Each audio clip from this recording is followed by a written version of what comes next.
वो रही मोती मस्जिद और ये दीवाने खास, ये रहा दीवाने आम यानी रंग महल, और ये रहा मुमताज़ महल। तो चलिए इन चारों को एक्सप्लोर करते हैं। कोई मेंशन वगैरह कुछ नहीं है कि ये है क्या, बट काफ़ी प्यारा लग रहा है ना। यहाँ पे लोग खड़े हैं। नज़ारा इधर पूरा देखो आप लोग, ऊपर ऐसे छोटे छोटे 6 फीट से थोड़े से ऊंचे ऊंचे गेट।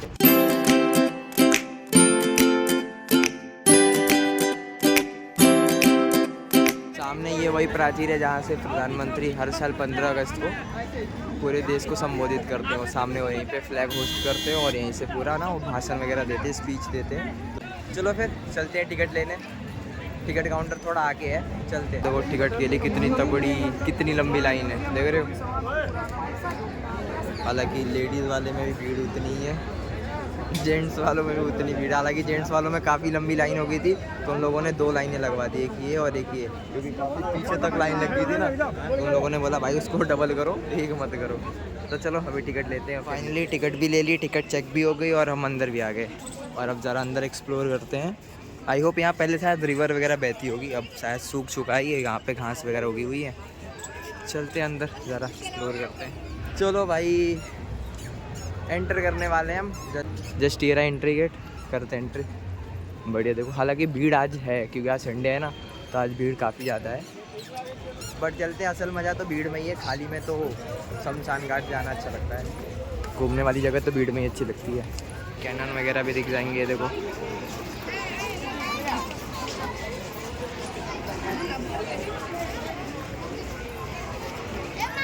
लाल किले का मेन एंट्री गेट, और यहाँ से अपन एंटर करने वाले हैं। तो चलिए एंटर करते हैं। आप भी, हालांकि यहाँ पे बहुत सारे लोग फ़ोटो वगैरह खिंचवा रहे हैं, और बट मैं तो अकेला आया हूँ, तो मैं देखता हूँ कोई मिल जाता है तो उससे फ़ोटो करवाता हूँ।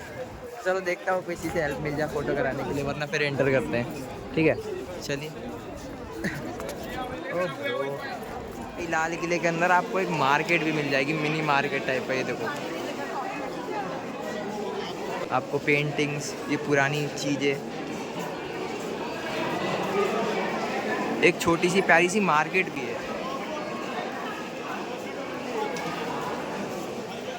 चलो भाई अंदर एक्सप्लोर करते हैं। अभी तो फ़िलहाल मार्केट के अंदर है, मार्केट से निकलते हैं फिर चलते हैं अंदर की तरफ।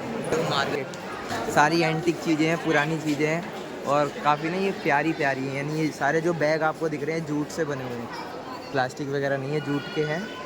अभी आ गए हैं, हालांकि अभी चलते हैं अंदर की तरफ।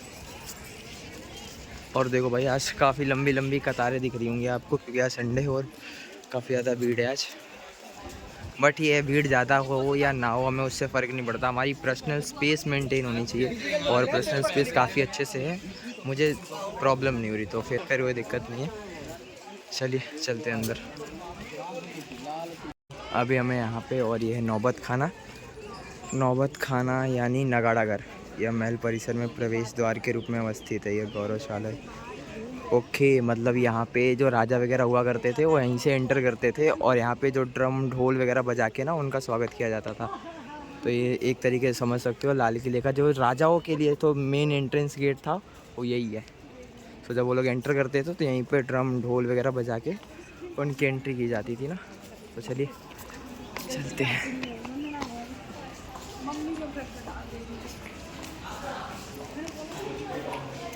ओके, ढोल नगाड़ों के हिसाब से इसको काफ़ी अच्छे तरीके बनाया गया, ताकि अगर वो बजाते होंगे साउंड तो यहाँ पे ना गूंजता होगा आवाज़। और मेरे ख्याल से राजाओं के लिए ही था कि जब वो लोग यहाँ से आते होंगे तो लोग यहाँ से सीधे चले जाते होंगे। बट हालांकि नॉर्मल लोगों के लिए तो बंद कर रखा गया है, बट हमें तो घूम के ही जाना पड़ेगा। बट राजाओं का रास्ता बिल्कुल सीधा हुआ करता था, तो रूट राजाओं का था, बट ये है नॉर्मल इंसानों का रूट। तो चलिए इसके अंदर चलते हैं। हालांकि अब वहाँ पे जाके पता चलेगा वो क्या है, क्योंकि मुझे आइडिया नहीं है, मैं भी फर्स्ट टाइम में विज़िट कर रहा हूँ यहाँ पे।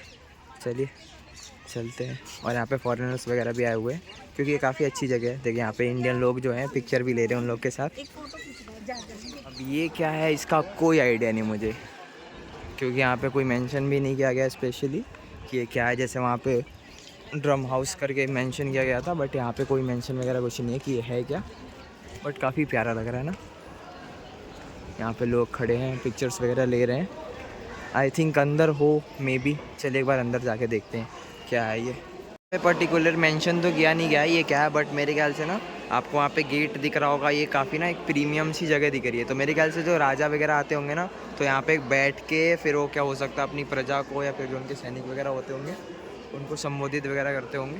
सो क्योंकि वहाँ पे आपको गेट दिख रहा होगा, एक बालकनी जैसी दिख रही है कि मे बी वहाँ से बैठ के ना और संबोधित करते होंगे, अपनी स्पीच वगैरह देते होंगे ना अपने जो लोग हैं या फिर सैनिक वगैरह हैं। बाकी तो यहाँ पे कोई स्पेशल मेंशन किया नहीं गया है कि ये है क्या।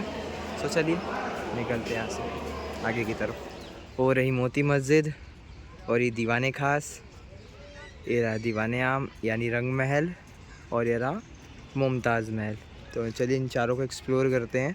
और वहाँ पे जो है ना, वहाँ पे जो फ़ाइट वगैरह राजा लोग को देखना पसंद था ना, जो जानवरों की फ़ाइट होती है, जैसे आपने मूवीज़ वगैरह में देखा होगा कि शेर से कोई लड़ रहा है तो हाथी से वगैरह से कोई लड़ रहा है, इस तरीके की फ़ाइट वगैरह होती थी। तो वहाँ पे ना बेसमेंट बना हुआ है अंडरग्राउंड टाइप का, वहाँ पे होती थी। चलिए आपको ना एक बार वो भी दिखाएंगे। हालांकि नीचे जाने का तो रास्ता बंद कर दिया गया, बट आपको गेट दिखा देंगे और वो जगह दिखा देंगे जहाँ पर फ़ाइट ऑर्गेनाइज होती थी। उसके बगल में वो भी है, उसके लिए भी वहाँ पर मैंशन किया गया है। फिर वहाँ पे भी है, उनके लिए भी वहाँ पे मेंशन किया गया है। तो यहाँ पे शुक्र है, यहाँ पे सारी चीज़ें मेंशन की हुई है। वो भी क्या है उसका भी वहाँ पे मेंशन किया है। तो इन तीनों चारों को पहले देखते हैं क्या ये। और यहाँ पे तो शायद पहले हो सकता था नीचे जाने की जगह हो या फिर अलाउ करते होंगे, तो ये सीढ़ियाँ थी, बट हालांकि अब तो फ़िलहाल ये सब बंद कर दी गई हैं। ये है खास महल। ओके, अच्छा ये राजा का प्राइवेट प्लेस होता था जहाँ पे animals fights between law and. Okay, ये खास महल है जिसके नीचे ना जो राजा लोग की फ़ाइट वगैरह जो देखा जाते थे ना, लॉयंस की फ़ाइट, हाथियों की फ़ाइट, जो राजा लोग मनोरंजन के लिए इस्तेमाल करते थे, जो आपने मूवीज़ वगैरह में देखी होगी कि लोग लड़ते थे शेरों से, हाथियों से या फिर जानवरों से, तो इसी जगह पे ऑर्गेनाइज़ की जाती थी इसके नीचे। और उसके बारे में वहाँ पे लिखा हुआ है। सो राजाओं के भाई अलग शौक़ थे, बड़े ख़तरनाक से शौक़ थे भाई, बड़े ख़तरनाक शौक़ थे राजाओं के। लड़ाई देखते थे शेरों वाली, हालांकि हमने मूवीज़ में देखी थी तो वो सारी रियल है भाई। यहाँ पे भी लोग देखा करते थे, लोग नहीं राजा देखा करते थे और उनकी प्रजा भी। और ये दीवाने खास, वहाँ पे राजा बैठते थे और उनके जितने भी खास दरबारी और ख़ास मेहमान थे उनको यहीं पे इनवाइट किया जाता था। यहीं पे जो भी उनकी बातचीत वगैरह होती थी यहाँ पे होती है। और काफ़ी प्यारा है, दीवाने खास नाम है और सच में काफ़ी प्रीमियम आर्किटेक्चर है ये। हालांकि इस टाइम के साथ ये ओल्ड हो चुका है, पुराना हो चुका है, बट जब ये बना होगा तो काफ़ी खूबसूरत होगा। ये काफ़ी खूबसूरत है ये दीवाने का, सच में भाई बहुत ज़्यादा खूबसूरत है। जब ये बना होगा तब कितना ज़्यादा खूबसूरत होगा टाइम के साथ। हालांकि ये पुराना हो चुका है, बहुत जगह दाग वगैरह लग गए हैं। जब ये बना होगा तो काफ़ी खूबसूरत होगा। और ये हमाम, ओके, शाही स्नान घर। ओके, यहाँ पे राजा लोग नहाते वगैरह थे और उसके बाद यहाँ पे विश्राम वगैरह करते थे, यानी रेस्ट वगैरह भी करते थे। ये गलिया द्वार।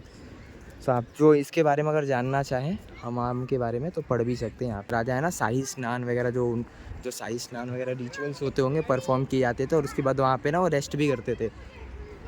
ये रही वो चीज़, ये वाला, वहाँ पे शायद स्नान वगैरह करके फिर वो मीटिंग के लिए अटेंड करने वहाँ जाते होंगे। तो दोनों साथ में कंबाइन करके बनाई गई हैं और काफ़ी खूबसूरत है। और ये है मोती मस्जिद, आपको दिख नहीं रहा होगा, हालांकि मुझे यहाँ से दिख गया। ये मोती मस्जिद है जो इसका निर्माण औरंगजेब ने कराया था अपने निजी कार्यों के लिए, क्योंकि राजा औरंगजेब दूसरे लोगों के साथ दूसरे मस्जिदों में नमाज़ नहीं पढ़ सकता था, तो उसने अपने लिए स्पेशल मस्जिद का निर्माण करवाया था जहाँ से वो क्या कर सके, नमाज़ पढ़ सके। और या फिर शाही घराने की महिलाएं भी इसका इस्तेमाल करती थी। तो देखो भाई, ये मोती मस्जिद, ये भी काफ़ी खूबसूरत। हालांकि ये सब तो अभी बंद है। मेरा उसका गेट, एंट्रेंस गेट, हालांकि अभी ये बंद है। और ये ना टूरिस्ट साइट के साथ साथ एक भाई कपल साइट भी हो चुका है, क्योंकि आप देख रहे हो ना यहाँ पे देखो, मतलब दूर दूर लोग बैठे हुए हैं ना, तो यहाँ पे आपको भाई हर कोने में ना कपल्स वगैरह, 2 कपल्स दिख जाएंगे आपस में ना टाइम स्पेंड करते हुए। तो मतलब ये घूमने के साथ साथ ना प्राइवेट टाइम के लिए भी काफ़ी बढ़िया हो गया, कपल स्पॉट बन चुका है एक तरीके से। वो देखो, हालांकि किसी की प्राइवेसी मैं छेड़ नहीं रहा हूँ, बट भाई एक तरीके से सच में भाई ये कपल स्पॉट बन चुका। मैंने यहाँ पे 15-20 से ज़्यादा कपल्स देख लिए ऐसे टाइम स्पेंड करते हुए ना। और ये देखो भाई, क्या ही खूबसूरत लग रहा है ये, देख रहे हो आप। हालांकि ये क्या है इसके बारे में यहाँ पे लिखा हुआ है, आइए ज़रा देखते हैं क्या है ये। सावन और भादो मंडपम, अच्छा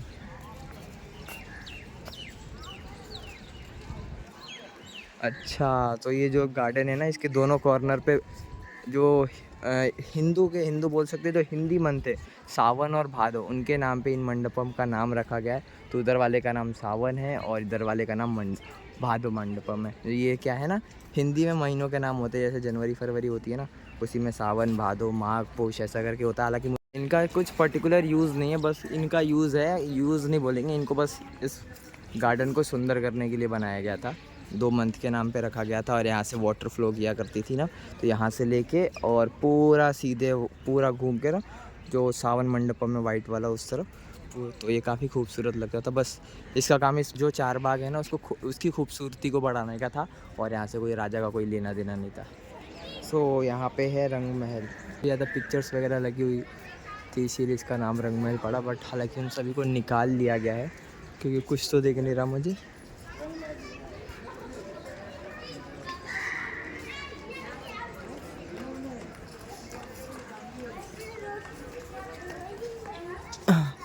हालांकि सारा आप देखो भाई ख़राब हो रहा है टाइम के साथ साथ ना। आप देखो ऊपर इसकी, देखो भाई इमारतें जो ऊपर है ना, पूरी ख़राब हो रही हैं। इनको मेंटेनेंस की बहुत सख्त ज़रूरत है। इनके पेंट उठ रहे हैं, पेंट थे तो हट रहे हैं, सफ़ेद से ये काले पीले पड़ गए हैं। बहुत कुछ है।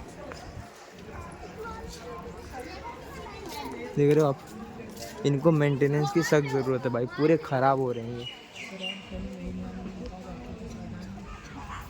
सो भाई ये रहा मुमताज़ महल।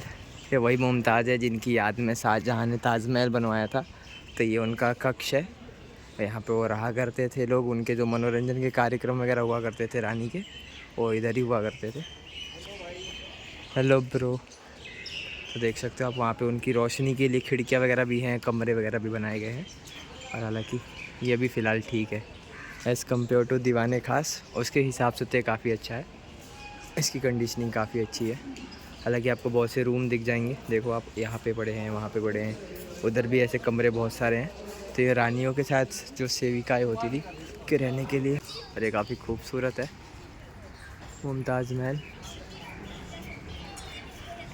थोड़ा म्यूज़ियम में चलते हैं। हालांकि म्यूज़ियम के लिए हमने 30 रुपये एक्स्ट्रा पे करे, तो चलो एक बार म्यूज़ियम में जाके देखते हैं क्या क्या है वहाँ पे। हालांकि मेरे ख्याल से वहाँ पे कैमरा तो अलाउ नहीं होगा, मे बी, या होगा तो अगर वीडियोग्राफी अलाउ होगी तो वीडियो बनाएंगे, अगर नहीं होगा तो आने के बाद एक्सपीरियंस शेयर करता हूँ मैं। और देखो ये रहा म्यूज़ियम का एंट्री गेट। तो चलो चलते हैं अंदर। ये 1857 की जो क्रांति थी, किस किस जगह पे बगावत हुई थी अंग्रेज़ों के ख़िलाफ़, उन सभी जगह के ना यहाँ पे आपको मैप पे सभी जगह के नाम दिए गए हुए हैं। सिर्फ ये मतलब ये पूरे इंडिया की तरफ से जो क्रांति थी, देखो कश्मीर से लेके भाई नीचे साउथ तक, फिर यहाँ गुजरात का जैसलमेर से लेके पलासी के युद्ध तक वहाँ पे लड़ाई वगैरह भी हुए थे। और 1857 का जो रिवॉल्ट था, सारे नेताओं के नाम वगैरह लिखे हुए हैं जिन्होंने इस विद्रोह में, इस क्रांति में पार्ट करा था। झांसी की तरफ से झांसी की रानी लक्ष्मीबाई, बेगम हजरत महल, जिन्होंने लखनऊ में साथ निभाया था। ये म्यूज़ियम 1857 के रिवॉल्ट को समर्पित है। यहाँ पर उन सभी फ्रीडम फाइटर्स के नेम और वो किस जगह से बिलोंग करते थे ये मेंशन किया गया है। साथ ही ये भी बताया गया है कि किस तरह British East India Company Bharat आई थी बिजनेस करने के इरादे से, और किस तरह कुछ गद्दार राजाओं की हेल्प से उन्होंने इस देश पर अपनी हुकूमत बना ली, और उन्होंने इंडियंस के साथ कितनी जाति और कितने जुल्म किए हैं, उन सभी के साक्ष्य और प्रमाण यहाँ पर देखने और पढ़ने को इजीली मिल जाएंगे।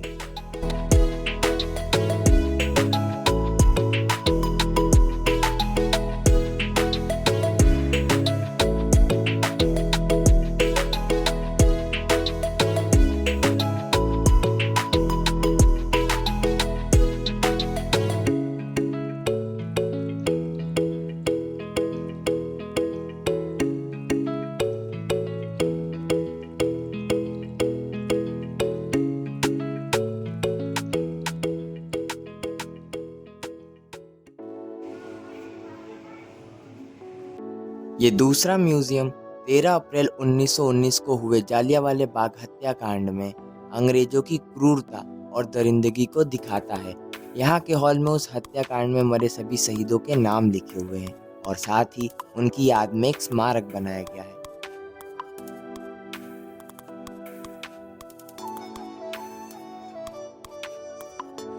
जो लोग उस हादसे में घायल या गवाह थे, उन सब की आंखों देखी बातें और आप बीती को भी लिखकर आम जनता के लिए प्रदर्शित किया गया है।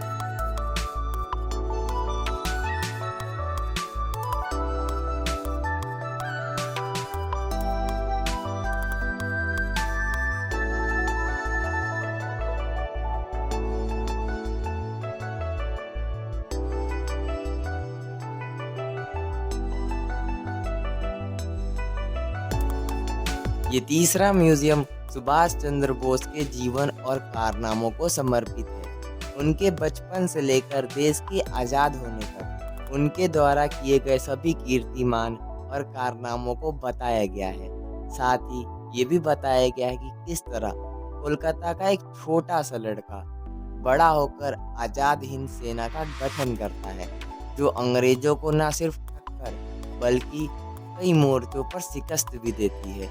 उनके और जापान की साझेदारी को भी विस्तार पूर्वक इस म्यूजियम में बताया गया है। साथ ही इस म्यूजियम में सुभाष चंद्र बोस द्वारा इस्तेमाल की हुई चीज़ों को भी प्रदर्शित किया गया है। साथ ही आज़ाद हिंद सेना से जुड़े हुए कई चीज़ों को भी यहाँ पर प्रदर्शित किया गया है, जैसे उनके आई कार्ड, उनके द्वारा इस्तेमाल किए जाने वाले जापानीज नोट और साथ ही साथ उनके कुछ हथियार।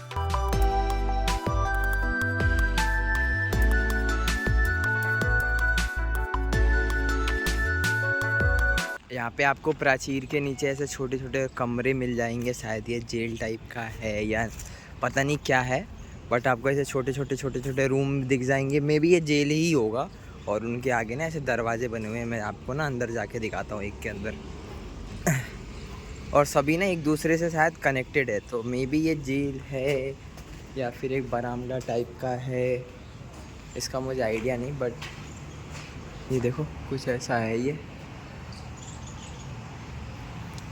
ओके, शायद ये जेल टाइप का ही होगा। ये शायद वॉशरूम वगैरह का होगा मे बी, या बरामदा टाइप का होगा, पता नहीं। आई गेस क्या है मुझे भी नहीं पता। ऐसा ही कुछ है इधर का नज़ारा।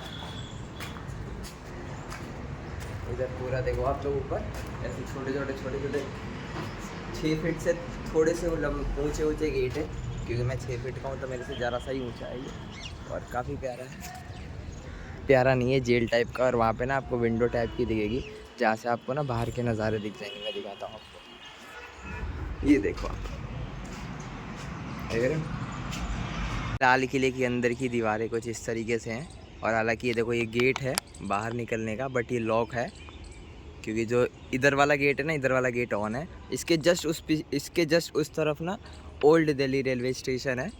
और ये देखो वहाँ पे ना ऊपर जाने की सीढ़ियाँ भी है, वहाँ पे आपको दिख रहा होगा। बट वहाँ पे घास वगैरह जमे पड़े हैं और जाना और कोई जा भी नहीं पाएगा, क्योंकि यहाँ पे देखो भाई सुरक्षाकर्मी बैठे हुए हैं, तो आपको अलाउ ही नहीं करेंगे ऊपर जाने के। हालांकि आप ऊपर जाके ना, जैसे ग्रेट वॉल ऑफ चाइना पे है ना, आप ऊपर पूरा घूम सकते हो। जैसे वहाँ पे देखो, मैं आपको हल्का सा जूम करके दिखाता हूँ, ऐसे सीढ़ियाँ वगैरह बनी हुई हैं। तो अब क्या है ना, ऊपर जाके पूरा ऐसे ना प्राचीर के सभी पूरे ऐसे आउटर वॉल्स पे ना राउंड लगा के ना घूम सकते हैं। फाइनली लगभग मैंने सारा कुछ घूम लिया है। मैं म्यूज़ियम से भी बाहर आ चुका हूँ और वहाँ पे पीछे कैंटीन वगैरह भी थी, तो वहाँ पानी और थोड़े बहुत स्नैक्स वगैरह खा के अब मैं निकल रहा हूँ घर की तरफ। और ना यहाँ पे म्यूज़ियम 3 है, 30 रुपये लिए थे और उन्होंने 3 म्यूज़ियम ही घूमने को दिया। 3 ही म्यूज़ियम है। पहला म्यूज़ियम है जहाँ पे हमें अंग्रेज़ों के बारे में, अंग्रेज़ों के अत्याचार के बारे में बताया गया है कि अंग्रेज़ों ने कैसे इंडिया में आए, उनकी ईस्ट इंडिया कंपनी कैसे इंडिया में आई थी और उन लोगों ने फिर कैसे करके वो देश को गुलाम बनाया, देश पे कब्ज़ा करा। और वहाँ पे राजाओं का और बाकी स्वतंत्रता सेनानियों के बारे में जिक्र है, जिन्होंने रिवोल्ट में पार्टिसिपेट करा था। फिर दूसरी जो म्यूज़ियम है वहाँ पे 1919 का जो जलियांवाला हत्याकांड था जो अमृतसर में हुआ था, उसके बारे में जिक्र है, वहाँ के बारे में बताया गया है। तो तीसरा म्यूज़ियम है वो सुभाष चंद्र बोस के बारे में है कि उन्होंने एक कैसा कोलकाता का बच्चा कैसे मोटिवेट होकर उसने भारत की सबसे बड़ी आज़ाद हिंद फौज खड़ी करी, जो अंग्रेज़ों से उसने टक्कर ली और फिर देश को आज़ाद कराने में काफ़ी अहम योगदान निभाए। और वहाँ पे ये भी बताया गया है कि कैसे उनको जापान की सेना की हेल्प मिली थी, जिनकी हेल्प से उन्होंने अंडमान निकोबार आइलैंड को अंग्रेज़ों से आज़ाद कराया था और फिर बाद में वो आइलैंड इंडिया को गिफ्ट कर दिया गया था। तो बाकी उनके बारे में और सारी चीज़ें वहाँ पे बताई गई हैं। और मैं आपको म्यूज़ियम दिखाता हूँ। यही तीनों म्यूज़ियम है कतार से। ये सुभाष चंद्र बोस की म्यूज़ियम और ये जलियांवाला बाग की म्यूज़ियम, और उसके उस तरफ आपको जो दिख रही है हल्की हल्की सफ़ेद दीवार, वो है 1857 रिवोल्ट यानी अंग्रेज़ों के बारे में म्यूज़ियम। तो यहाँ पे 3 ही म्यूज़ियम बने हुए हैं। लगभग मैं घूम चुका हूँ। अब मैं घर जा रहा हूँ और ये एग्ज़िट गेट जहाँ पे आपको भीड़ दिख रही होगी, हल्की सी नहीं, ज़्यादा सी। सो गाइस, आज के व्लॉग में इतना ही। आई होप आप लोगों को ये वीडियो पसंद आई होगी। वीडियो पसंद आई होगी तो वीडियो को लाइक करके चैनल को सब्सक्राइब कर देना, और मिलते हैं एक दूसरे डेस्टिनेशन पे, दिल्ली के दूसरे फेमस स्पॉट पे।